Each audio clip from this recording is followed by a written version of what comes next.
Assalamualaikum warahmatullahi wabarakatuh. Selamat pagi Bapak Syaiful Ali, selamat pagi teman-teman semua. Semoga di tengah pandemi corona ini kita senantiasa diberikan kesehatan serta keselamatan. Amin. Di sini saya akan mempresentasikan sebuah artikel dengan judul Digital Nudging, Numeric and Semantic Priming in E-commerce yang disusun oleh Alan R. Dennis, Ling Yao, R.I.V. Y. Yuan Feng, Eric Wem, and Christine J. Hayes. Sebenarnya apa sih yang mempengaruhi konsumen dalam membeli produk di e-commerce? Most research on e-commerce has focused on deliberate rational cognition, di mana penelitian sebelumnya itu fokus pada aspek rasional dari konsumen atas pembelian produk di e-commerce, yang menyatakan bahwa pembelian itu dipengaruhi oleh pertimbangan informasi harga, nilai produk, image produk, kepercayaan pada penjual, desain website, informasi yang tersedia, dan lain-lain. Di mana penelitian terkait dengan psikologi itu masih jarang dilakukan. Sedangkan psikologi research show that much of human behavior is guided by non-conscious cognition and can be influenced by seemingly irrational elements in the environment.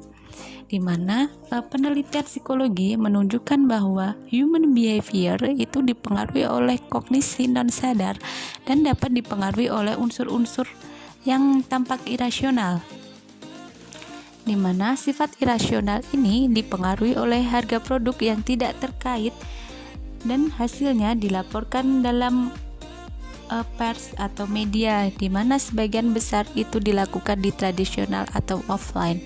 Di mana dalam penelitian ini mengidentifikasi pengaruh-pengaruh pembelian itu melalui priming atau digital nudging yang terdiri dari dua tipe, yaitu numeric priming and semantic priming. Next, theoretical background. The first is anchoring and adjustment. Second, influencing price anchoring through priming. And third, priming in the online context. The first of theoretical background is anchoring and adjustment. Anchoring and adjustment is a decision-making process whose effects are robust and widely observed even in the face of warning about it. People using this process begin by making an initial estimate or anchor and then adjust this initial estimate to arrive at a final decision, di mana anchor atau estimasi atau perkiraan awal and adjustment penyesuaian itu merupakan proses pengambilan keputusan yang berpengaruh kuat dan diamati secara luas. Sesuai dengan namanya, individu-individu menggunakan proses ini untuk memulai pembuatan estimasi atau perkiraan awal atau anchor, dan kemudian adjust atau menyesuaikan perkiraan awal tersebut sampai dengan keputusan akhir atau keputusan pembelian. Di mana dalam hal ini terdapat psikologi research yang menyatakan perbedaan fundamental atas kognisi atau cognition, di mana cognition itu terbagi menjadi dua sistem, yaitu sistem pertama dan sistem kedua. Sistem pertama itu disebut automatic cognition atau kognisi otomatis, sedangkan sistem kedua itu disebut deliberate cognition atau kognisi yang disengaja. Kognisi sistem pertama atau kognisi otomatis menghasilkan respon kurang dari 1 detik yang seringkali itu 300 milidetik. Sistem pertama itu berjalan terus-menerus dan memberikan penilaian meskipun itu tidak diminta oleh individu. Sedangkan untuk sistem kedua atau kognisi yang disengaja itu berjalan jauh lebih lambat dan sering mengadopsi kesimpulan dari sistem pertama. Theoretical background selanjutnya yaitu influencing price anchoring thought framing. Influencing price anchoring and adjustment berperan dalam keputusan pembelian. Ketika memutuskan untuk membeli suatu produk, konsumen sering menetapkan anchor atau perkiraan awal dan kemudian adjust atau menyesuaikan anchor tersebut sampai pada pembelian. Anchor dapat dipengaruhi oleh relevant external information yang ditemukan konsumen, misalnya saja referensi harga seperti harga untuk produk pengganti yang bisa dibeli dan sebagainya, dan dipengaruhi juga oleh irrelevant external information, yaitu informasi yang sama sekali tidak berkaitan dengan keputusan pembelian. Selanjutnya yaitu priming. Framing dapat didefinisikan sebagai presentase dari stimulus atau rangsangan yang dirancang untuk mempengaruhi kognisi atau perilaku seseorang. Framing dibagi menjadi dua, yaitu numeric framing dan semantic framing. Numeric framing adalah penyajian angka sebelum taks atau tugas yang membutuhkan individu untuk membuat keputusan yang melibatkan angka. Misalnya saja dalam lelang online, konsumen itu diharuskan untuk menyebutkan angka atau harga yang harus dibayarkan. Hal ini rentan terhadap numeric framing. Selanjutnya yaitu terkait dengan semantic framing, dapat didefinisikan sebagai presentase dari tinggi atau rendah kualitas produk sebelum pembelian. Framing dengan produk berkualitas tinggi membuat seseorang berpikir bahwa kualitasnya tinggi, harganya mahal.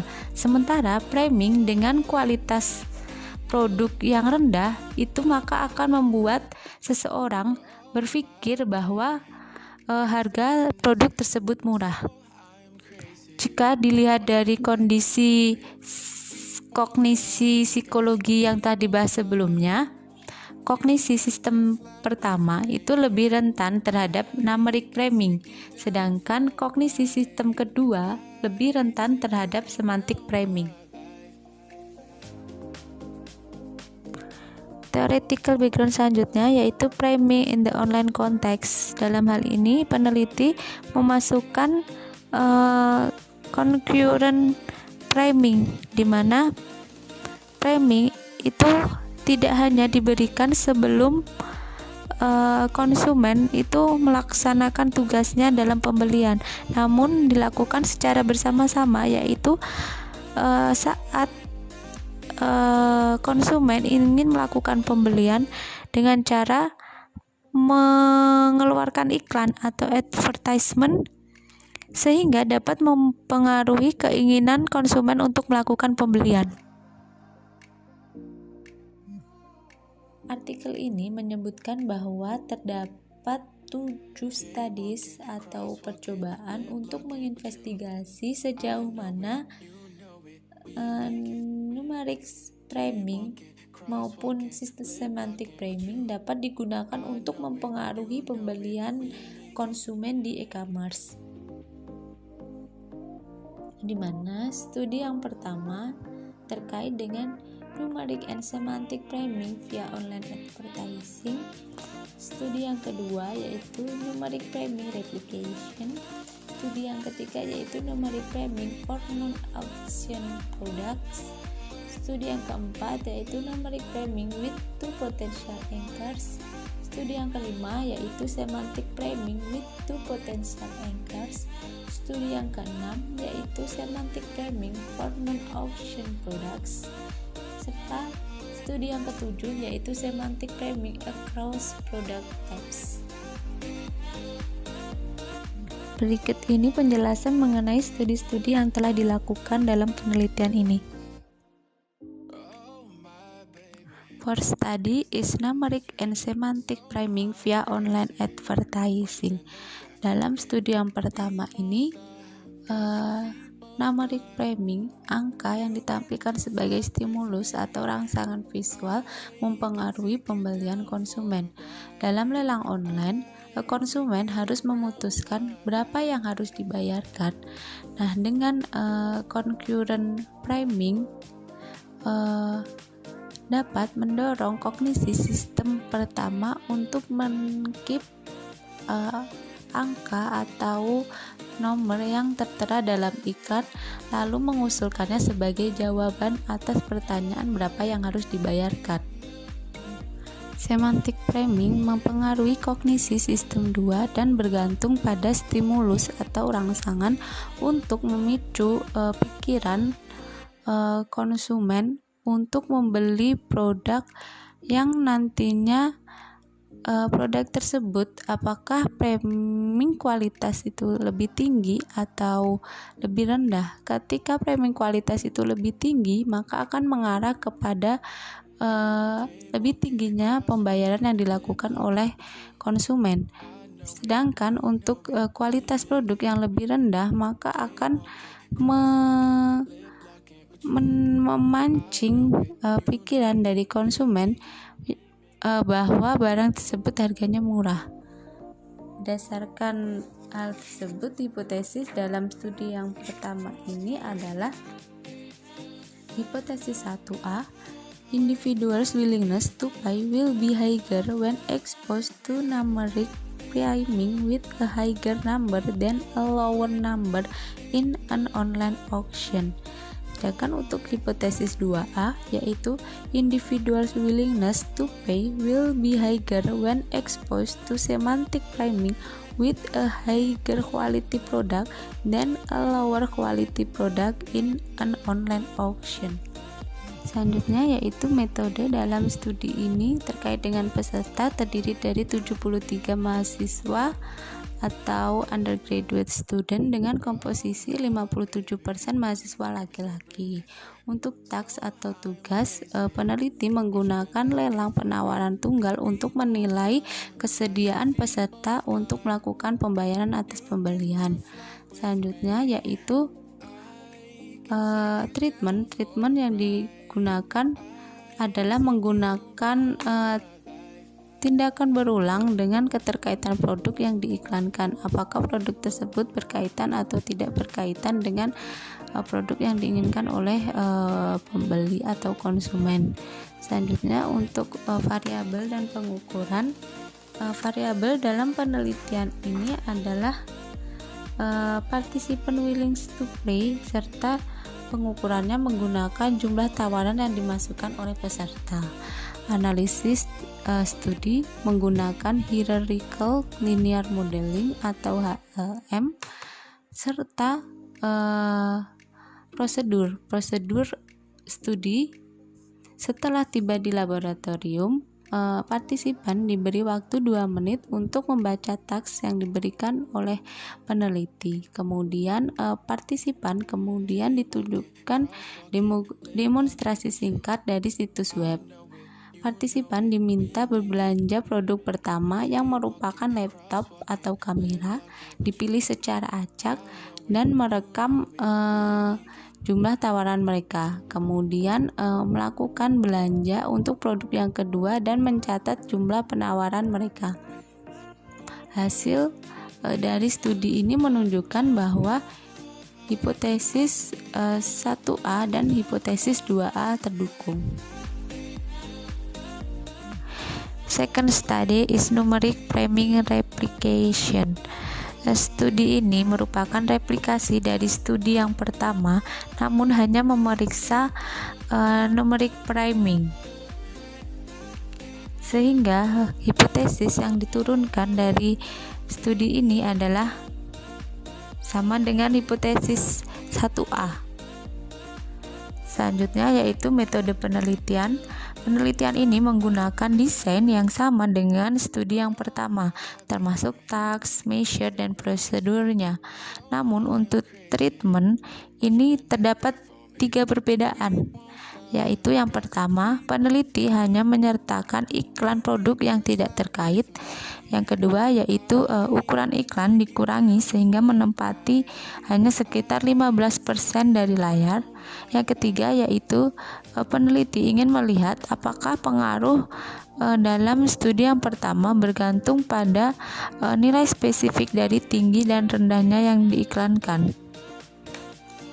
Selanjutnya yaitu partisipasi.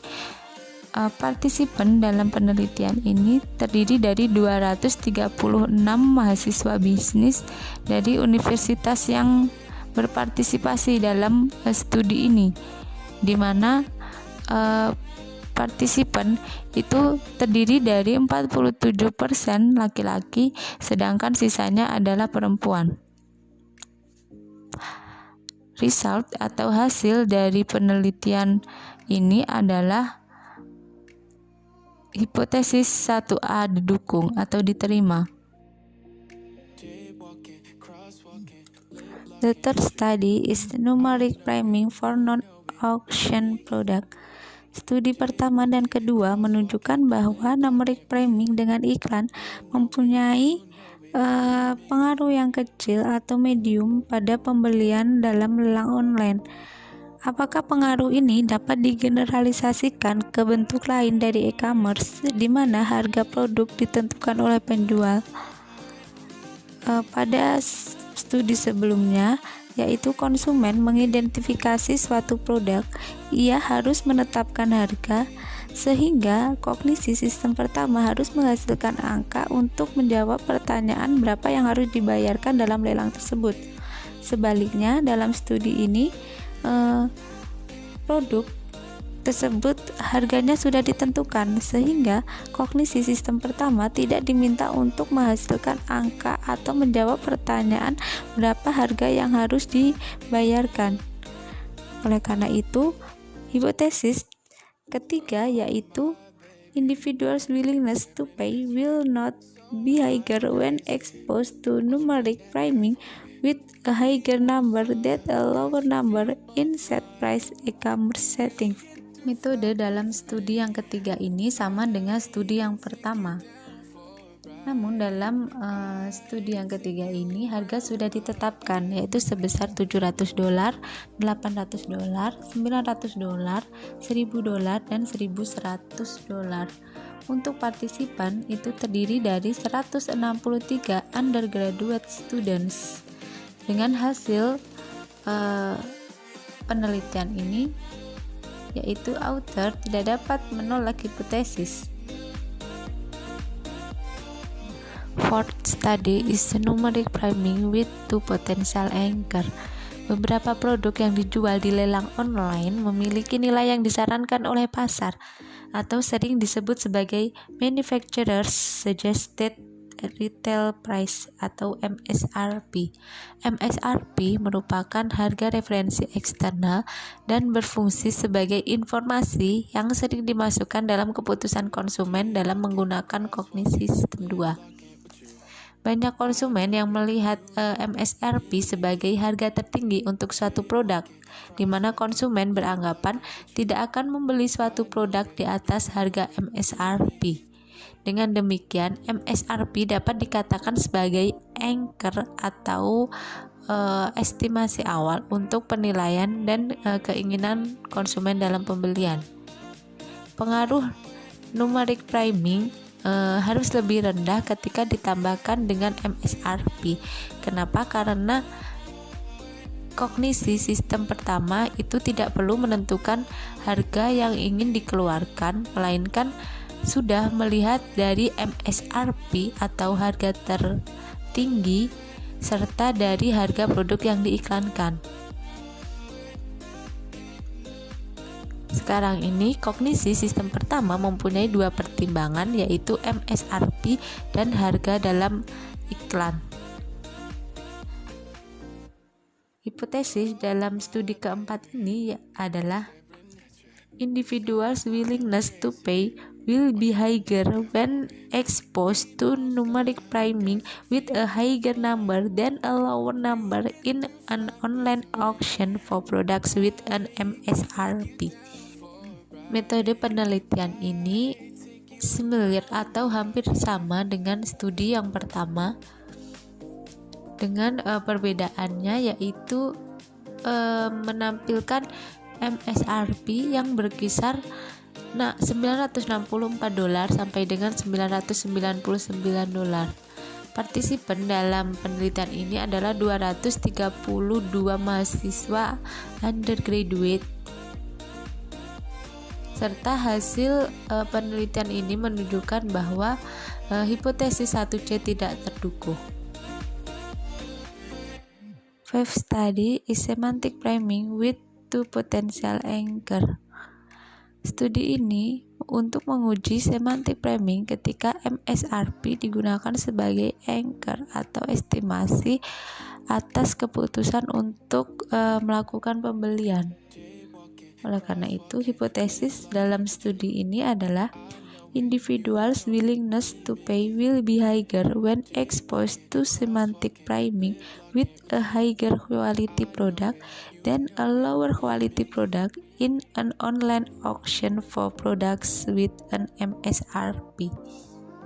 Metode dalam studi ini menggunakan desain dari studi yang keempat, namun yang diiklankan hanya produk-produk terkait. Partisipan dalam penelitian ini terdiri dari 35 undergraduate student dengan 66% laki-laki. Hasil studi menunjukkan bahwa hipotesis 2B terdukung. Sixth study is semantic priming for non-auction product. Dalam studi sebelumnya, yaitu studi ketiga, menunjukkan bahwa numeric priming tidak berdampak pada produk yang dipilih. Ini mengindikasi suatu syarat batas penting untuk numeric priming dalam e-commerce. Numeric priming tidak memiliki efek signifikan ketika penjual menentukan harga. Apakah syarat batas ini juga berlaku untuk semantic priming? Apakah semantic priming mempengaruhi pilihan produk konsumen? Oleh karena itu, hipotesis dalam studi ke-6 ini adalah individuals' willingness to pay will not be higher when exposed to semantic priming with a higher quality product than a lower quality product in set price e-commerce setting. Metode dalam studi ke-6 ini sesuai dengan studi yang ketiga, di mana terdapat beberapa perbedaan. Perbedaannya yaitu produk terkait ditampilkan di iklan, harga 700, 800, 900, 1000, dan 1100 itu dikeluarkan secara acak, serta urutan tampilan produk terkoneksi antar subjek. Selanjutnya yaitu terkait dengan partisipasi dalam studi ini terdiri dari 178 undergraduate students dengan komposisi 58% mahasiswa laki-laki. Hasil studi ini menunjukkan bahwa hipotesis 2C itu tidak ditolak. Seventh study is semantic priming across product types. Untuk studi ini, peneliti memisahkan efek semantic priming dari efek simultan numeric priming, di mana peneliti menghapus numeric priming, yaitu menghapus harga produk priming. Sehingga hipotesis dalam studi ketujuh ini adalah individuals' willingness to pay will be higher when exposed to semantic priming with a prestige product than a bargain product lacking price in an online auction.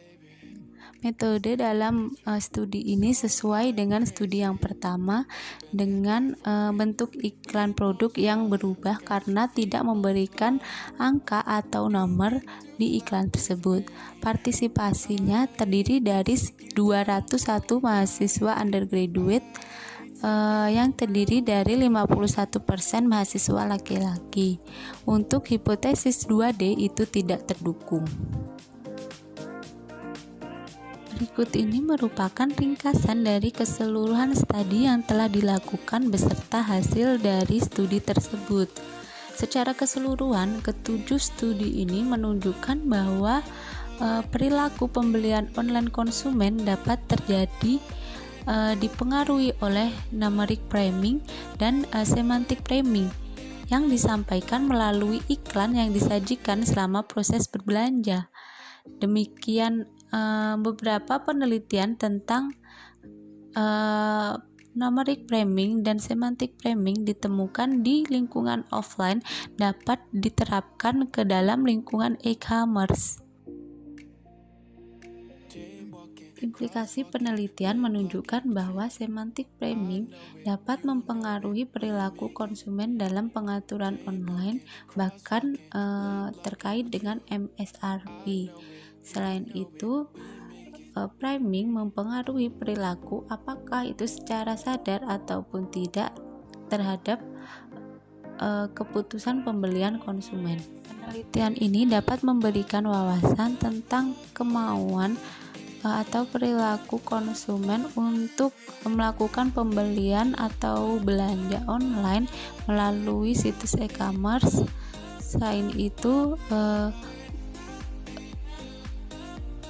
dapat digunakan oleh konsumen untuk efek pemberian harga oleh iklan yang menyebabkan mereka mau melakukan pembelian suatu produk dalam e-commerce. Sekian presentasi dari saya, kurang lebihnya mohon maaf. Wabillahi taufiq wal hidayah. Wassalamualaikum warahmatullahi wabarakatuh.